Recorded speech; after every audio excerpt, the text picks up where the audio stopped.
जय श्री सीताराम। धर्म प्रेमी सज्जनों, आज मैं पंडित पुरुषोत्तम जी पांडे आप लोगों के सामने कुछ धर्म की बातें बताने जा रहा हूं। आप लोग ध्यान देकर सुने और उससे लाभ उठाएं। बंधुओं, जीवन में आप लोगों के सामने मैं 7 बातें बताने जा रहा हूं। ऐसे 7 का महत्व तो बहुत है। भगवान सत्यनारायण की कथा 7 ही अध्याय में लिखी गई है। गोस्वामी तुलसीदास जी महाराज रामचरितमानस को 7 कांड में ही प्रस्तुत किए हैं। और ऐसे भक्त लोग ऐसे बताते हैं, आचार्य लोग ऐसे बताते हैं कि भगवत प्राप्ति के लिए 7 ही सीढ़ी है। 7 सीढ़ी अगर आदमी पार कर जाए तो भगवत प्राप्ति हो सकती है। तो 7 का महत्व अपने जीवन में बहुत कुछ है। इसलिए मैं आज आप लोगों को 7 ही बातें बताने जा रहा हूं। आप लोग ध्यान देकर सुने। मंगलम भगवान विष्णु मंगलम गरुड़ध्वज मंगलम पुंडरीकाक्ष मंगलाय स्तनो हरि। भक्तों, ज्यादा समय न लेते हुए मैं अपनी 7 बातों के ऊपर चल रहा हूं। सर्वप्रथम हम लोग को ध्यान देने वाली बात है कि हम लोग दुनिया में कोई भी काम करें, चाहे अच्छा काम करें या बुरा काम करें, ऐसा कोई काम नहीं है। भगवान ऐसा नहीं काम बनाए हैं कि जिस काम को करके और सारे दुनिया के लोग से अपने को अच्छा कहलवा लें। ऐसा धरती पर कोई काम बना ही नहीं है। ऐसा कोई काम भगवान नहीं बनाए हैं। साक्षात अयोध्या में मर्यादा पुरुषोत्तम श्री राम आए, जिनको पूरा परिवार मानता था, उस नगर के निवासी मानते थे। बच्चे, सियाने, औरत, मर्द, सब कोई उनको भगवान जैसा मानते थे, बड़े प्यार करते थे। लेकिन सब कोई प्यार करने के बावजूद भी, सब किसी को मानने के बावजूद भी, उसी नगर में 2 आदमी ऐसे थे जो कि उनको नहीं मानते थे। वो भगवान को चाहते ही नहीं थे, श्री राम को कुछ नहीं समझते थे। वो कौन? तो कैकेयी और मंथरा। हमको कहने का मतलब है पूरा अयोध्या तो भगवान को कितना प्यार करती थी, कितना मानती थी। लेकिन उसी अयोध्या में 2 आदमी ऐसे थे, कैकेयी और मंथरा, जो कि भगवान को नहीं मानते थे। और उन्हीं लोगों के चलते उनको जंगल भी जाना पड़ा।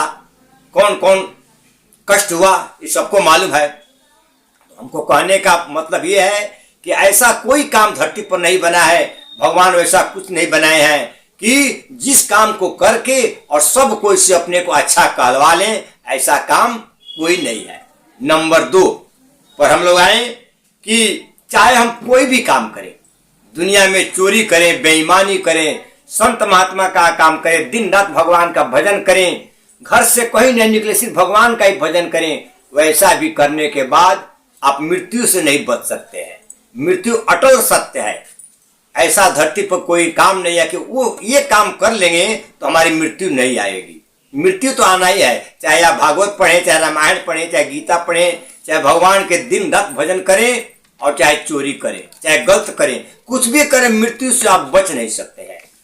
इसलिए मृत्यु अटल सत्य है। ये नंबर 2। नंबर 3 पर आप ध्यान दीजिए कि चाहे कितना भी यहां कमा लेंगे, चाहे घर बन जाए, 10 ताला घर हो जाए, 50,000 लाख करोड़ बीघा जमीन हो जाए, गहना हो जाए, कुछ भी हो जाए, लेकिन साथ में कुछ भी नहीं जाने वाला है। ये बिल्कुल सत्य है कि चाहे आप कमा कर कितना भी रख लें, लेकिन ऐसा कोई चीज अभी तक भगवान नहीं बनाए हैं जो कि आपके साथ में जाए। मरने के बाद साथ में कुछ जाएगा नहीं। क्या जाएगा वो दिखाई ही नहीं पड़ेगा। प्राण निकलेगा तो प्राण के साथ में जाने वाला ऐसा कोई चीज इस धरती पर बना ही नहीं है जिसको आप लेकर जा सकते हैं। चाहे वो पैसा हो, गहना हो, धन हो, खेत हो, कुछ भी हो, ऐसा कोई चीज नहीं बना है कि जो आप लेकर जा सकते हैं। अर्थात सब कुछ यही रहेगा, अकेला जाना पड़ेगा। ये नंबर 3। चौथा नंबर बात, भक्तों, जहां उलझ जाओ वहीं पर सुलझ जाओ। ये ध्यान देने की बात है कि जहां पर आपके साथ ठोकर लगता है वहीं पर सुधर जाओ। हमारे कहने का मतलब यह है कि कहीं भी कोई गलती हो जाए, ठोकर आपको लग जाए, तो कोशिश कीजिए कि वहीं पर सुधर जाए, वो गलती दोबारा नहीं होने पावे। अगर ऐसा हो जाएगा तो जीवन सुधर जाएगा। जहां उलझो वहीं सुलझो। ये बात चौथी बात है। पांचवी बात कि भगवान जितना दिए हैं उतना में संतोष करो, उससे ज्यादा की लालच मत करो कि हमको और मिलेगा। मिलना होगा तो खुद मिल जाएगा। इसलिए कहा गया कि संतोषम परमम सुखम। अगर व्यक्ति के पास संतोष आ जाता है तो संतोष के समान दुनिया में कोई सुख नहीं है। लेकिन हम लोगों के पास संतोष नहीं होता है और मिले इसकी इच्छा रहती है।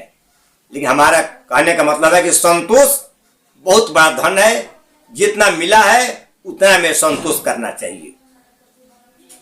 दूसरा छठा बात ये कि अपने मन में ये कभी अहंकार मत रखो कि हमसे भगवान है। हम मंदिर में जाते हैं, भगवान की पूजा करते हैं तो भगवान की इज्जत बढ़ जाती है। ऐसा नहीं है। ये समझने की बात है कि मन से निकाल देना चाहिए कि हमारे से भगवान है। ये ऐसा नहीं है कि हम मंदिर जाएंगे, भगवान को जल चढ़ाएंगे, भगवान का पूजा पाठ करेंगे तो मंदिर का इज्जत बढ़ेगा, मंदिर में सब कोई भगवान को इज्जत करेंगे। नहीं, हमसे ईश्वर नहीं है, ईश्वर से हम हैं। हमारे रहने और नहीं रहने से, हमारे कुछ करने और नहीं करने से ईश्वर पर कोई प्रभाव नहीं पड़ने वाला है। ईश्वर कभी भी ईश्वर रहेंगे। लेकिन अगर ईश्वर चाह दें, ईश्वर हम लोग के साथ नहीं रहेंगे तो हम लोग शून्य हो जाएंगे, जीरो हो जाएंगे, कोई महत्व नहीं रह जाएगा। इसलिए ये मन में हमेशा समझना चाहिए कि हम ईश्वर से हम हैं, हमसे ईश्वर नहीं है। भगवान हमसे नहीं है। हम क्या करेंगे? भगवान को हम क्या बना देंगे? लेकिन भगवान चाहे तो हमको बना बिगाड़ सकते हैं। इसलिए भगवान से, हमसे भगवान नहीं है, भगवान से हम हैं। ये बात जानना चाहिए। यही बात आप लोगों को मैं बता करके और अपनी वाणी को विराम देता हूं। आप लोग इस बात पर विचार कीजिएगा कि कितना सुंदर बात है, और आप लोग विचार करेंगे तो आप लोगों को भी जीवन में लाभ ही करेगा। ये 6-7 जो बातें हैं जीवन में उतारने योग्य है। इन्हीं शब्दों के साथ मैं अपनी वाणी को विराम देता हूं। जय जय श्री सीताराम।